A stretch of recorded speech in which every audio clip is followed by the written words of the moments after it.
America के Louisiana राज्य में तूफान ईडा अपने पीछे तबाही का मंजर छोड़ गया है। हालांकि अब तूफान की हलचल धीमी है, लेकिन इसकी वजह से बड़ी संख्या में हुई मौतें, संपत्तियों के नुकसान और तबाही ने एक बार फिर दुनिया का ध्यान क्लाइमेट चेंज की तरफ खींचा है।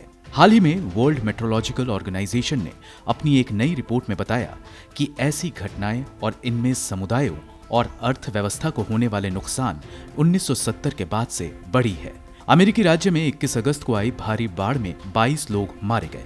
लुइजियाना में तूफान की वजह से 10 लाख लोग बिना बिजली के रहने को मजबूर हो गए। तूफान के बाद करीब 10 दिनों तक बिजली गुल रही। एक्यूवेदर के मुताबिक ईडा को श्रेणी 4 के तूफान में रखा गया, जिससे अटलांटिक तट समेत 8 अमेरिकी राज्यों में 71 लोगों की मौत जबकि 90 अरब डॉलर का नुकसान हुआ है। व्हाइट हाउस की प्रेस सचिव जेन साकी ने कहा, गर्मियों में 10 करोड़ अमेरिकी पूर्वोत्तर में चरम मौसम से, पश्चिम में जंगल की आग से और फिर खाड़ी तट से प्रभावित हुए हैं। तूफान की वजह से तेल और गैस उद्योग को भारी नुकसान हुआ है। रिपोर्ट के मुताबिक ईडा से समुद्री तेल और गैस उद्योग को 2005 में आए तूफान कटरीना के बाद सबसे ज्यादा नुकसान पहुंचा है। गार्डियन की एक रिपोर्ट बताती है कि इलाके के 88% समुद्री तेल उत्पादन बंद हैं, जबकि 100 से ज्यादा प्रोडक्शन प्लेटफॉर्म खाली हैं।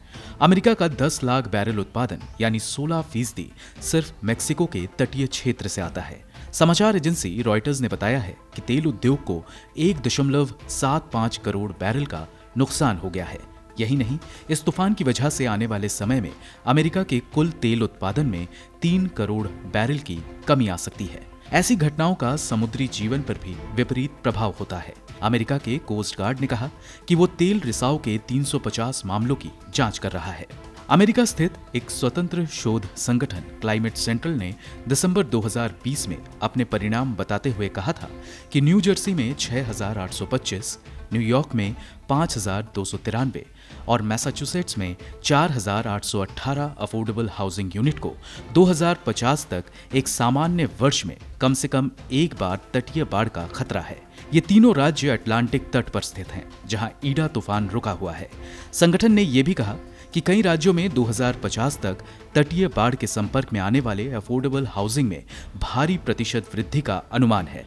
इनमें वर्जीनिया में 273%, फ्लोरिडा में 774% और कनेटिकट में 344% वृद्धि हो सकती है। इससे पता चलता है कि प्रभावी जलवायु कार्रवाई आर्थिक न्याय से भी जुड़ी हुई है। राष्ट्रीय सीमाओं के भीतर और वैश्विक स्तर पर गरीब समुदायों और देशों को असमान रूप से जलवायु परिवर्तन का खमियाजा भुगतना पड़ता है।